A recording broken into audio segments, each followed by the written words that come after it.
Good morning all of you, this is Tarang and we are solving questions of the chapter Coordinate Geometry class 9, okay? And the first question today we have taken in which quadrant the following points will lie. तो हम लोगों को पता है कि अगर हम लोग दो एक्सेस ड्रॉ करें, ये होता है x axis x dash O x और ये होता है y O y dash, okay? तो ध्यान देने वाली बात है कि यहाँ पर नंबर जो आप लिखते हो ना 1 2 3 4 एंड सो ऑन, ऊपर भी 1 2 3 4 ये 2 और इस साइड में लिखते हो -1 -2 -3 -4 और नीचे भी लिखते हो -1 -2 -3 एंड सो ऑन, ओके? तो ये जो फर्स्ट क्वाड्रेंट होता है, ये वाला जो पार्ट है फर्स्ट क्वाड्रेंट है, इसमें दोनों पॉजिटिव होता है क्योंकि देख सकते हो x भी पॉजिटिव है y भी पॉजिटिव है। सेकंड जो क्वाड्रेंट होता है इसमें x नेगेटिव होता है y पॉजिटिव होता है। थर्ड क्वाड्रेंट देख सकते हो ये वाला पार्ट जो है दोनों नेगेटिव पार्ट से ही मिलके बना हुआ है, तो यहाँ दोनों माइनस माइनस होता है और इसकी बात करें तो प्लस और माइनस होता है, ठीक है? तो इससे आप लोगों को आइडिया लग गया होगा कि ये जो दोनों प्लस है ये होगा फर्स्ट क्वाड्रेंट में, ओके?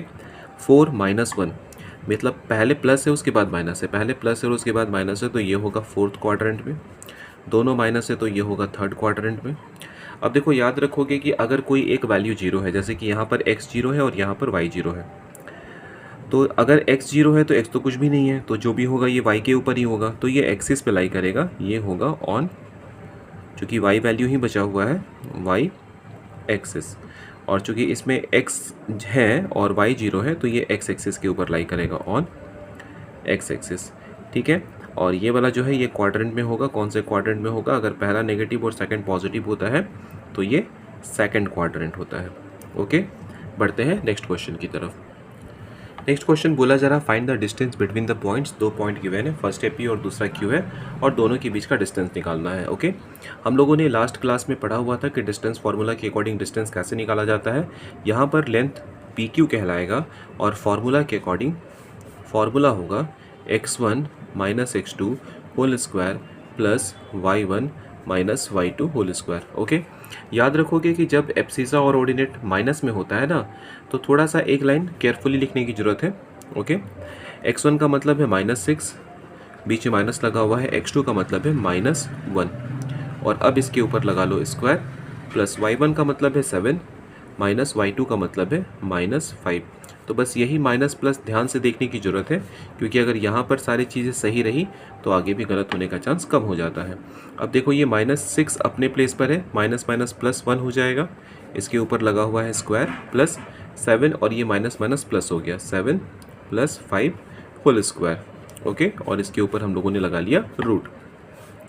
-6 + 1 करोगे तो ये -5 हो जाएगा, -5 स्क्वायर, और 7 + 5 करोगे तो ये हो जाएगा 12, 12 का स्क्वायर, ओके?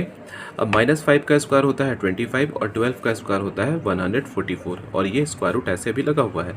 दोनों को प्लस करोगे तो हो जाएगा 169 और इसका आंसर आ गया 13। मतलब जो गिवन पॉइंट्स थे उन दोनों के बीच का डिस्टेंस कितना है? 13 यूनिट्स है। तो लिख सकते हो देयरफॉर PQ = 13 यूनिट्स, ओके? बढ़ते हैं नेक्स्ट क्वेश्चन की तरफ। नेक्स्ट क्वेश्चन भी हम लोगों ने डिस्टेंस से ही रिलेटेड लिया हुआ है। नेक्स्ट क्वेश्चन में देख सकते हो बोला जा रहा है वापस से डिस्टेंस कैलकुलेट कीजिए। AB का लेंथ कितना होगा? A के प्लेस पे जो कोऑर्डिनेट लिखा हुआ है एब्सिसा है A + B, उसके बाद ऑर्डिनेट है A - B और यहाँ पर एब्सिसा A - B है और ऑर्डिनेट -A - B है, ओके? करना क्या है? डिस्टेंस निकालना है, तो डिस्टेंस AB कैलकुलेट करना है, ओके? AB के लिए फॉर्मूला क्या लगाओगे? वापस से सेम फॉर्मूला लगाओगे। फॉर्मूला क्या होता है? x1 - x2 whole square plus y1 - y2 whole square. Value put करो, यहाँ पे थोड़े से टर्म्स बड़े बड़े हैं तो थोड़ा थोड़ा ध्यान देने की जरूरत है।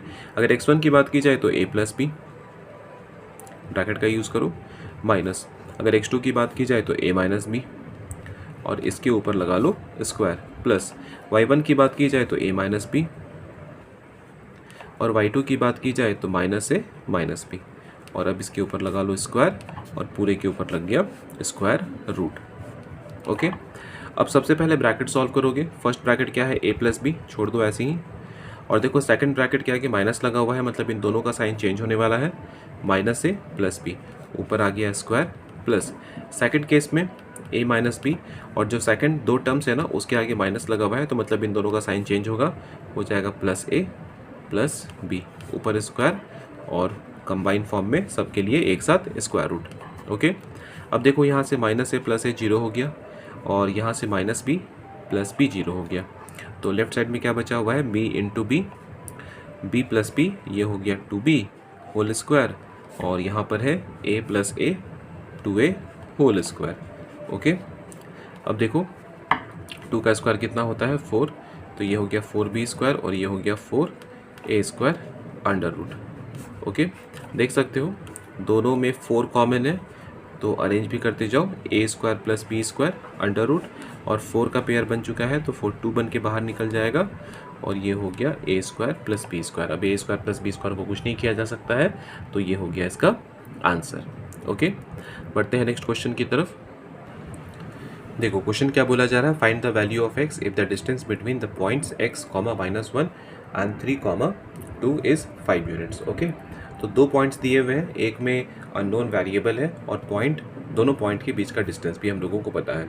ओके, तो मान लो ये फर्स्ट पॉइंट है a जिसका कोऑर्डिनेट गिवन है x, -1, और ये दूसरा पॉइंट है b जिसका कोऑर्डिनेट है 3, 2, और दोनों के बीच का डिस्टेंस कितना है 5 है। ओके, डिस्टेंस फार्मूला का यूज़ करो। डिस्टेंस फार्मूला क्या होगा, AB is equals to under root x1 minus x2 whole square plus y1 minus y2 whole square. अब इस केस में देखो AB पहले से पता है, 5 is equals to under root, value put करो, x1 means x minus x2 means 3 whole square plus y1 means -1 और y2 मीन्स माइनस के साथ 2 होल स्क्वायर। अब देखो स्क्वायर रूट को इधर शिफ्ट करोगे तो ये बन जाएगा स्क्वायर, लेफ्ट में बचा हुआ है x माइनस 3 होल स्क्वायर, और ये -1 -2 बन गया -3, तो -3 का स्क्वायर। अब देखो 25 5 का स्क्वायर होता है, इसे भी ऐसे ही छोड़ दो, x माइनस 3 होल स्क्वायर, और ये हो गया -3 का स्क्वायर 9। अब 9 को शिफ्ट करोगे 25 की तरफ तो माइनस होकर के बचेगा 16 is equals to x minus 3 whole square.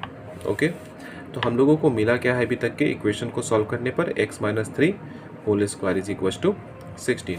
अब हम लोगों को पता है कि स्क्वायर क्वांटिटी में 2 आंसर आता है। अब इस स्क्वायर को राइट साइड शिफ्ट करोगे तो x minus 3 is equals to हो जाएगा plus minus under root 16। This implies x minus 3 is equals to plus minus root 16 4 होता है। This implies x is equals to -3 को राइट साइड ले चलो तो ये हो जाएगा 3 प्लस माइनस 4।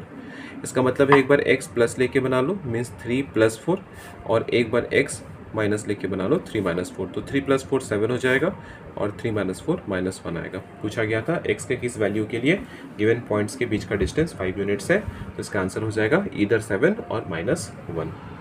ओके, तो आज की वीडियो में बस इतना ही। नेक्स्ट वीडियो में हम लोग डिस्टेंस फार्मूला से रिलेटेड कुछ और भी क्वेश्चंस लेने वाले हैं, और उसमें मेनली हम लोग देखने वाले हैं कि अगर मान लो कि कोई क्वाड्रिलैटरल के वर्टिसेस गिवन है या ट्रायंगल के वर्टिसेस गिवन है, तो हम लोगों को ये फाइंड आउट करना पड़ेगा वर्टिसेस को देख करके डिस्टेंस फार्मूला का यूज़ करते हुए कि गिवन वर्टिसेस क्या रेक्टेंगल का है या पैरेललोग्राम का है या रोम्बस का है।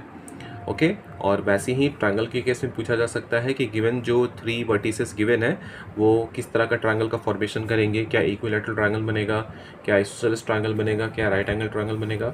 तो ये सारे क्वेश्चंस हम लोग नेक्स्ट डे देखने वाले हैं। Okay, thank you.